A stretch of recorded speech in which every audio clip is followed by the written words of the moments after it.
अगर हम क्लास 8 के बायोलॉजी में चैप्टर 2 रिप्रोडक्शन है, उसके अंदर अगर हम advantage of vegetative propagation topic की बात करते हैं तो हम कहेंगे कि आखिर यह वेजिटेटिव प्रोपेगेशन जो दो फॉर्म में हो रहे हैं, एज अ हमारा नेचुरल और एक आर्टिफिशियल वेजिटेटिव प्रोपेगेशन के फॉर्म में, मीन्स डैट नेचुरल और आर्टिफिशियल वेजिटेटिव प्रोपेगेशन के दोनों के कहीं ना कहीं एडवांटेज और डिसएडवांटेज दोनों होंगे। मीन्स डैट कहेंगे कि यह वेजिटेटिव प्रोपेगेशन प्रोसेस जो है वह हमारा मल्टीप्लिकेशन, मतलब यह मेथड्स ऑफ मल्टीप्लिकेशन के भी नाम से जाने जाते हैं। किसके? तो कुछ ऐसे प्लांट्स होते हैं और कुछ ऐसे प्लांट्स जैसे कि शुगर कैन हो जाए, बनाना होते हैं, तो यह सभी इस तरह के प्लांट्स जो सीडलेस प्लांट्स हैं, और इस तरह के सीडलेस प्लांट्स में जो यह मल्टीप्लिकेशन प्रोसेस परफॉर्म होते हैं, किसके? तो उनके सेल का। तो किसके लिए होते हैं? तो न्यू प्लांट्स को डेवलप कराने के लिए जो इन्वॉल्व होते हैं, उसमें इंपॉर्टेंट रोल प्ले करने वाले वेजिटेटिव प्रोपेगेशन होते हैं। अगर हम बनाना के प्लांट्स को क्या करते हैं कि कट डाउन करते हैं, तो जैसे ही कट डाउन करते हैं उसी स्टेम पार्ट से कट डाउन करने के बाद में उसी कट डाउन स्टेम पार्ट से न्यू जो है सो हमारे एडवेंटिजियस बर्ड का फॉर्मेशंस होना चालू हो जाते हैं। या फिर अगर हम बात करेंगे शुगर कैन का, शुगर कैन में जो हम लोग क्या करते हैं कि उसको वर्टिकल फॉर्म में या फिर क्रॉस सेक्शन के फॉर्म में जैसे कट डाउन करते हैं, और वैसे ही वो क्या करते हैं कि शुगर कैन अपने स्टेम पार्ट्स को जैसे क्रॉस में काटते हैं, उसी से वो क्या करते हैं cutting part, stem cutting part से ही अपने आप को डेवलप करा के न्यू ब्रांचिंग का फॉर्मेशन करा लेते हैं। मीन्स डैट इस तरह से हम कह सकते हैं यह सीडलेस प्लांट्स में जो होते हैं वह न्यू प्लांट्स का डेवलप कराना स्टेम के द्वारा वह vegetative propagation as a advantage role play करने का काम करते हैं। इसके अलावा अगर हम बात करेंगे तो सीड्स और फ्रूट्स जो होते हैं उनके एक अलग क्वालिटी होते हैं।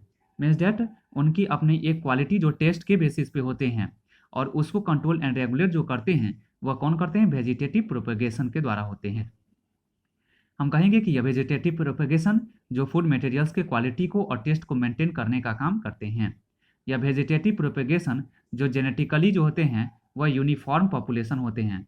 मीन्स दैट जेनेटिकल बेसिस पे या पेरेंटल सेल के या डॉटर सेल क्या होते हैं? सिमिलरिटीज को भी रिप्रेजेंट करने का काम करते हैं। हम बात करेंगे सर्वाइवल रेट का, किसके? डॉटर सेल का। तो हम कह सकते हैं कि पेरेंट सेल से जो डॉटर सेल का फॉर्मेशंस होते हैं उसमें सर्वाइवल रेट जो होते हैं नियरली 100% होते हैं। किसके कंपेरिजन में? तो जो प्लांट्स जो सीड के द्वारा ग्रो करते हैं उसके कंपेरिजन में। मीन्स डैट जो सीड के द्वारा प्लांट्स को ग्रो करते हैं उनका परसेंटेज 1 से लेकर 10 के बीच में होते हैं, जबकि अगर हम सर्वाइवल रेट जो वेजिटेटिव प्रोपेगेशन के द्वारा परफॉर्म करने के बाद करते हैं उनके डॉटर सेल का सर्वाइवल रेट 100% तक होते हैं।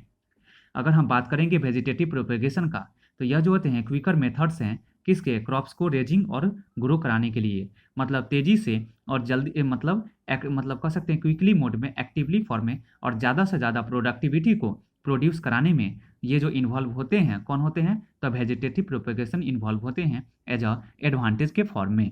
अगर हम बात करेंगे वैसे एरियाज का जहाँ पे सीड को जर्मिनेशन का क्या है रेट बिल्कुल लूजली है या फिर फेल हैं, तो हम कह सकते हैं कहाँ पे और किसके लिए? तो वो जो सीड जो हम कह सकते हैं जो हमारा क्या कर सकते हैं तो प्लांट्स का डेवलप नहीं करा पाते हैं, मीन्स डेट मैच्योर प्लांट्स को डेवलप नहीं करा पाते हैं। तो उस तरह के पुअर जर्मिनेशन प्रोड्यूस करने वाले जो सीड हैं, और साथ साथ उस तरह के जो एरियाज जहाँ पे सॉइल जो है वह काफ़ी ज़्यादा बंजर हो गए हैं, और कह सकते हैं कि उस दौरान हम कहेंगे कि अगर ज़्यादा से ज़्यादा प्लांट्स को इस्टेब्लिश कराने की जो ज़रूरत पड़ेगी वह इंपॉर्टेंट रोल प्ले करने वाला जो होता है किसके लिए? क्रॉप्स को रेजिंग करने के लिए, साथ साथ मैच्योर प्लांट्स को ग्रो कराने के लिए उसमें इन्वॉल्व जो होते हैं वह वेजिटेटिव प्रोपेगेशन होते हैं। किस फॉर्म में होते हैं? एज अ एडवांटेज के फॉर्म में होते हैं। इसके अलावा अगर हम बात करेंगे वेजिटेटिव प्रोपेगेशन के किस चीज़ का? तो डिसएडवांटेज का। तो हम कहेंगे कि वेजिटेटिव प्रोपेगेशन जो क्या काम करते हैं डिसएडवांटेज में? ओवर क्राउडिंग को या फिर कंपटीशन प्रोड्यूस कर देने का काम करते हैं। मीन्स डैट या प्लांट्स कहीं मैसी फॉर्म में डिफ्रेंशिएट कर देते हैं, मतलब ज़्यादा से ज़्यादा प्लांट्स को ग्रो और डेवलप कर देते हैं, जिससे वन प्लांट्स को और अनदर प्लांट्स के बीच में प्रॉपर डिस्टेंस नहीं होते हैं अपने आप को ग्रो और डेवलपमेंट कराने का। तो एज ए डिसएडवांटेज के रूप में प्रोड्यूस करते हैं। वेजिटेटिव प्रोपेगेशन जो है वो लंबे समय तक वो परफॉर्म नहीं किए जा सकते हैं। अगर हम बात करेंगे डिजीज़ का, तो यह डिजीज जो होंगे वह प्रोड्यूस होने की प्रोबेबिलिटीज भी हाई होंगे। किससे? पेरेंट सेल से डॉटर सेल में। कब? जब हम आर्टिफिशियल वेजिटेटिव प्रोपेगेशन को परफॉर्म करने का काम करेंगे। अगर हम बात करेंगे वेरिएशन के एब्सेंस का, तो हम कहेंगे कि यह जो एसेक्सुअली रिप्रोड्यूस जो ऑर्गेनिज्म जो इन्वॉल्व होते हैं वो अपने आप को क्या करते हैं, तो इन्वायरमेंट में चेंजिंग करने की एडेप्टेबिलिटी को लूज डाउन कर लेते हैं। मीन्स जो हाइब्रिड वैरायटी के जो प्लांट्स का डेवलपमेंट कराने का काम करते हैं, इस हम वेजिटेटिव प्रोपेगेशन के द्वारा मीन्स डेट कर सकते हैं उनमें एडेप्टेबिलिटी रेट जो होते हैं वो लूज डाउन होते हैं। मीन्स डेट वेरिएशन की प्रोबेबिलिटीज हमारे वहाँ पे लो हो जाते हैं। किसके लिए? किसके दौरान? तो जब वो हम ट्रांसजेनिक टाइप के प्लांट्स का डेवलप कराते हैं तब। अब बात करेंगे अनडिजायरेबल कैरेक्टर्स। मतलब कह सकते हैं कि जो डिजायरेबल कैरेक्टर्स जो होंगे और अनडिजायरेबल कैरेक्टर, तो मतलब जो कैरेक्टर्स जिसकी ज़रूरत है अगर हम चाहेंगे कि उसको इलिमिनेट करें, सेपरेट डाउन करें एज ए प्रैक्टिकल एनालिसिस के फॉर्म में, तो वह सेपरेट डाउन नहीं कर पाएंगे। या फिर अगर हम कहेंगे कि वैसे डिजायरेबल कैरेक्टर्स या फिर ट्रेट्स जो हम चाहेंगे कि उसको इंट्रोड्यूस करें या फिर ऑब्जर्व करें, तो वह भी हम नहीं कर पा सकते हैं। मीन्स दैट डिजायरेबल कैरेक्टर्स में या तो वो सीड जो हैं, जो प्लांट्स हैं, जो हाइब्रिड वैरायटीज़ के प्लांट्स हैं, उनका सीड या तो राउंड है कि रिंकल्ड है, या फिर प्लांट ज़्यादा ये जो है सो हम कह सकते हैं कि वो सीड पार्ट्स के अलावा उनके जो पॉड हैं, जो इंटरनल पार्ट्स हैं, वो फ्लैटेंड हैं, कि या फिर हम कह सकते हैं कि वो कंस्ट्रिक्टेड हैं। तो इस तरह से हम कह सकते हैं कि ऑब्जर्व जो होंगे वह हम नहीं कर पाएंगे। क्या चीज़? तो उनके डिजायरेबल कैरेक्टर्स का। तो इसमें जो होंगे प्रॉब्लम्स जो क्रिएट करेंगे वह vegetative propagation as a vegetative propagation disadvantage के रूप में प्रोड्यूस करने का काम करेंगे। अब एक नए टॉपिक की बात करेंगे, तो वो है हमारा टॉपिक, वो है plant tissue culture. Plant tissue culture technique, जिसको हम माइक्रो प्रोपेगेशन के भी नाम से बोलते हैं।